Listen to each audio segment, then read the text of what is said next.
Hi guys जय जगन्नाथ मोर एटा second blog आमे जिबा भद्रक डिस्ट्रिक्ट अंतर्गत धामनगर होसेन डीजे घर को चलते आम देखा से डीजेटा कौन स्टार्ट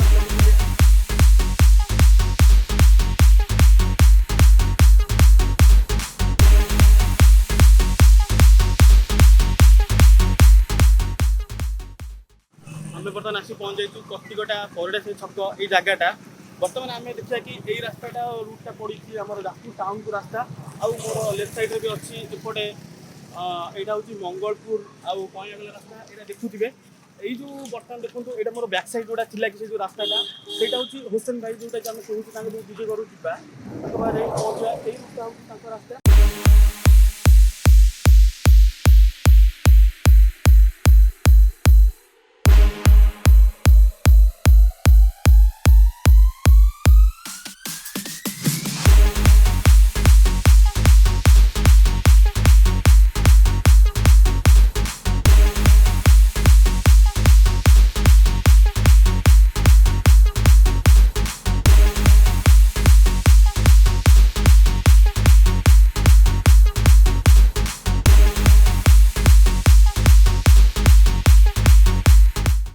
गाइज आम आसी बर्तमान पहुँची जाइए धामनगर मार्केट रे आम यहीपटे आसलु यहीपटे बेबल रास्ता आउ मोर देखिपे राइट साइड यहाँ हूँ भद्रक रास्ता आउ मोर अबिका जो देखुं बैक साइड यहाँ हूँ होसेन डीजे घर को जाए रास्ता धामनगर ब्लॉक भी रास्ता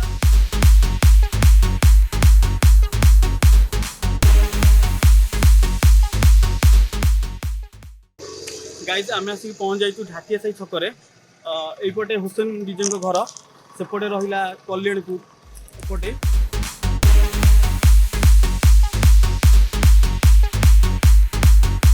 आम बर्तमान आसी पहुँची जाइए होसेन डीजे घर पाखे चलतु बुझा भाई कौन तुम डीजेटा कर सेटअप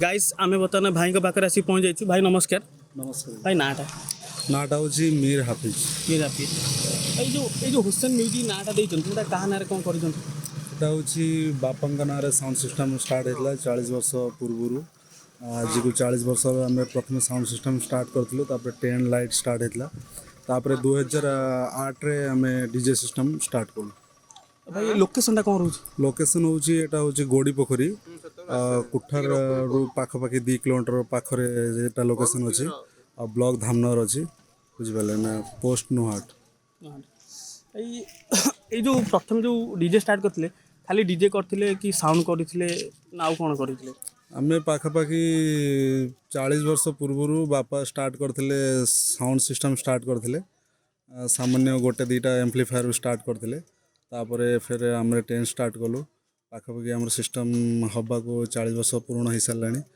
मु देखिबारे फिर आम डीजे स्टार्ट कलु आम 2008 मसीह स्टार्ट कलु से नुआ नुआ डीजे सिस्टम मार्केट को आसता से आम स्टार्ट कलु प्रथम भाई जो डीजेटा स्टार्ट करते कि 2008 मसीह प्रथम इन्वेस्टमेंट कौन केते करते आउ कौन से आनी साउंड सिस्टम से इन्वेस्टमेंट समुदाय से 5-6 लाख भितर हम से मात्रार पैसा इन्वेस्ट हो न थाए आम डुएल सिस्टम आनी जो बेस जहाँ कहते डुएल बेस बोली ताकू 4 बेस आनी 4टा डुएल टॉप आनी भाई जो 2008 मसीह स्टार्ट करते जो डीजे प्रथम बुकिंग कौन केते करते आउ डे करते कि नाइट प्रोग्राम करते कौन करते मु स्टार्ट करी पाखापाखि मत मन अच्छे अगस्ट 5 तारिख स्टार्ट करूँ पूजारे गणेश पूजा स्टार्ट करूँ आम कंटिन्यू प्रोग्राम 8टा गणेश पूजार बुकिंग होता 8टा बुकिंग हो सारापर किसी दिन गेप रहा जहाँकि मोर से टलर ना जहाँ कहते टणा गाड़ी बोली टलर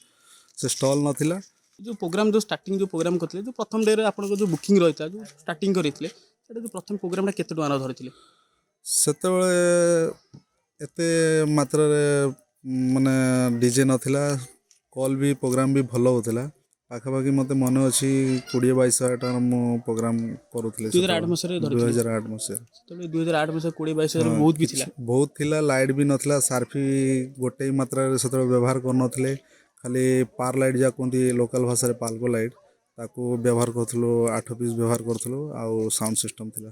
କହିଲେ କି 2008 ମସିହା ଯେଉଁ ଷ୍ଟାର୍ଟ କରିଥିଲେ ସେତେବେଳେ ଯେଉଁ ଗାଡ଼ି ଆଣିଥିଲେ, ସେ ଯେଉଁ ଟଲର ଗାଡ଼ିଟା ଯେଉଁ କହୁଛନ୍ତି ଆଣିଥିଲେ, ସେତେବେଳେ ଲୁହାର ଆଣିଥିଲେ ନା ଷ୍ଟିଲ୍ କରିଥିଲେ? ସେତେବେଳେ ଯାହା ମନେ ପଡ଼ୁଛି ଜିଆଇର ଲୁହାର ମିକ୍ସ ହେଇକି ହେଉଥିଲା, ଏଙ୍ଗଲର ହେଉଥିଲା। ସେତେବେଳେ ମୁଁ ଷ୍ଟାର୍ଟ କରିଥିଲି, କିଣିଥିଲି, କିନ୍ତୁ 2019ରେ ତାକୁ ମୁଁ ଚେଞ୍ଜ କରିଦେଲି, ଷ୍ଟିଲ୍ର ସମୁଦାୟ ଷ୍ଟିଲ୍ର କଲି। ତାପରେ ସାଇଡ଼୍ରେ ବି ପୁରା ଷ୍ଟିଲ୍ର ପ୍ଲେଟ୍ ଲାଗିଛି, ପୁରା ମଡ଼ିଫାଇ କରିକି ଭଲ ଆଇଚର୍କୁ ଲକ୍ଷ୍ୟ କରିକି ସେଇ ଅନୁସାରେ ଡିଜେ ଗାଡ଼ି ବାଗା ହେଇଥିଲା। ସେ ଯେଉଁ ଡିଜେ ଯେଉଁ ଟଲରଟା ଆଣିଥିଲେ, ଯେଉଁ କହୁଛନ୍ତି ଲୁହାର ଟଲରଟା, ସେଇଟା କେଉଁ ଜାଗାରେ ବନେଇଥିଲେ? ସେଇଟା ଭଦ୍ରକରୁ ବେଣୁ ଲେଦରୁ ବାଗେଇଥିଲୁ। ଭାଇ ଯେଉଁ 2008ରୁ ଷ୍ଟାର୍ଟ କରିଥିଲେ, ଅବିକା ତ 2024 ଆସି ପହଞ୍ଚିଲାଣି, କ'ଣ କେମିତି ଅପଗ୍ରେଡ୍ କରିଛନ୍ତି, ଆଉ ବର୍ତ୍ତମାନ କ'ଣ ସେଟପ୍ରେ ନୂଆ ନୂଆ ଜିନିଷ ଲଗେଇଛନ୍ତି ଟିକେ କହିବେ?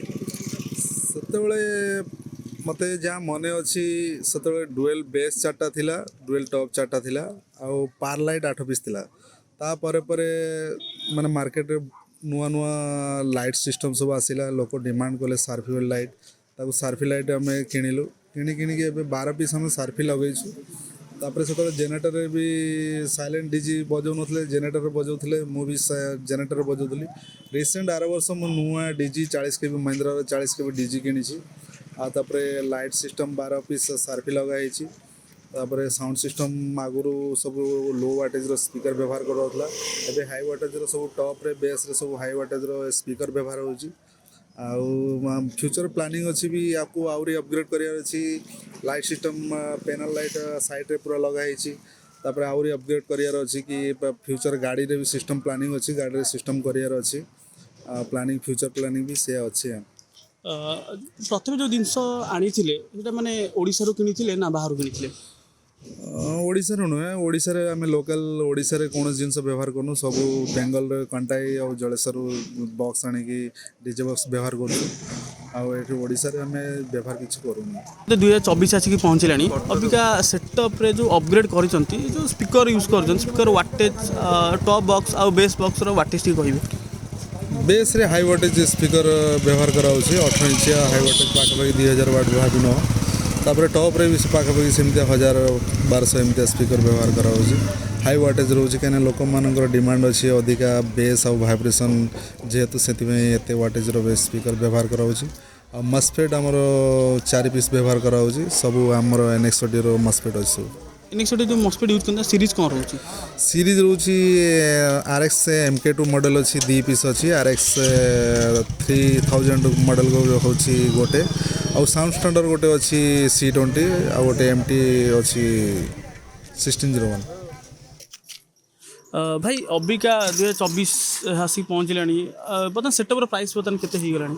ପାଖାପାଖି ସମଥିଙ୍ଗ 25 ଲକ୍ଷରୁ ଅଧିକା ହେବ। ଆଉ ଫ୍ୟୁଚର ପ୍ଲାନିଂ ଅଛି ଆହୁରି ଅପଗ୍ରେଡ୍ କରିବା ପାଇଁ, ବଢ଼େଇବା ପାଇଁ। ବଡ଼ ଗାଡ଼ି ଟ୍ରକ୍ରେ କରିବାର ଅଛି, ଆଇଚର୍ କରିବାର ଅଛି, ଯାହାକି ପାଖାପାଖି 50-60 ଲକ୍ଷ ଟଙ୍କା ଇନଭେଷ୍ଟ କରିବା। ଭାଇ ଅବିକା ତ ଆମେ ତ ଗାଡ଼ି ଭିତରକୁ ଆସିଗଲେ, ଆମେ ଟିକେ ଦେଖିବା କି କେଉଁଟା ୟୁଜ୍ କରୁଛନ୍ତି ବେସ୍ ପାଇଁ ଆଉ ଟପ୍ ସାଉଣ୍ଡ ପାଇଁ ୟୁଜ୍ କରୁଛନ୍ତି, ଆଉ କ'ଣ ବଜାଇବା ପାଇଁ କ'ଣ ୟୁଜ୍ କରୁଛନ୍ତି ଟିକେ କହିବେ? ଏଇଟା ଦେଖନ୍ତୁ, ଏଇଟା ହେଉଛି ତଳେ ଯେଉଁ ଆମ୍ପ୍ଲିଫାୟର ହେଉଛି ସାଉଣ୍ଡ ଷ୍ଟାଣ୍ଡାର୍ଡ଼ର CA20, ଆଉ ସେଇଟା ବେସ୍ ପାଇଁ ବ୍ୟବହାର କରାହେଉଛି। ଆଉ ଗୋଟେ MT 1601 ଅଛି, ସେଇଟା ବେସ୍ ପାଇଁ ବ୍ୟବହାର ହେଉଛି। ଆଉ ଗୋଟେ NX30ର RX 5000 ଅଛି, 2ଟା ମଡ଼େଲ୍ ଅଛି, ସେ ଟପ୍ ପାଇଁ ବ୍ୟବହାର ହେଉଛି। ଆଉ ଏଠି ଆମର ରହିଲା ବେରେଞ୍ଜର ଇକ୍ୱଲାଇଜର୍, ତାପରେ ସାଉଣ୍ଡ କଣ୍ଟ୍ରୋଲ୍ କରିବା ପାଇଁ ଷ୍ଟେଞ୍ଜର DA20 ଲାଗିଛି। ଆଉ ତାପରେ ନନ୍ ମସ୍ଫେଟ୍ ଲାଗିଛି, ଗୋଟେ ଷ୍ଟେଞ୍ଜର 1200 ଲାଗିଛି, ପିଆନୋ 1000 ଲାଗିଛି। ଆଉ ଲାଇଟ୍ ଅପରେଟିଂ କରିବା ପାଇଁ ଷ୍ଟାଣ୍ଡର ଲଗାଇଛି ପାଇଲଟ୍ 2000 V3 ମଡ଼େଲ୍ ଲଗାଇଛି। ଆଉ ୟାକୁ କରେଣ୍ଟ ସପ୍ଲାଏ କରିବା ପାଇଁ 4ଟା ଷ୍ଟେବଲର୍ ଲାଗିଛି। ଆଉ ଏତିକି ତ। ଆଉ ଇକ୍ୱଲାର ସହିତ ବେଙ୍ଗଲ ଡବା ବ୍ୟବହାର କରାହେଉଛି। ଆଉ ବଜାଇବା ପାଇଁ ଆମେ DVD ବ୍ୟବହାର କରୁଛୁ, DVDରେ ସାଉଣ୍ଡ ପ୍ରେସର୍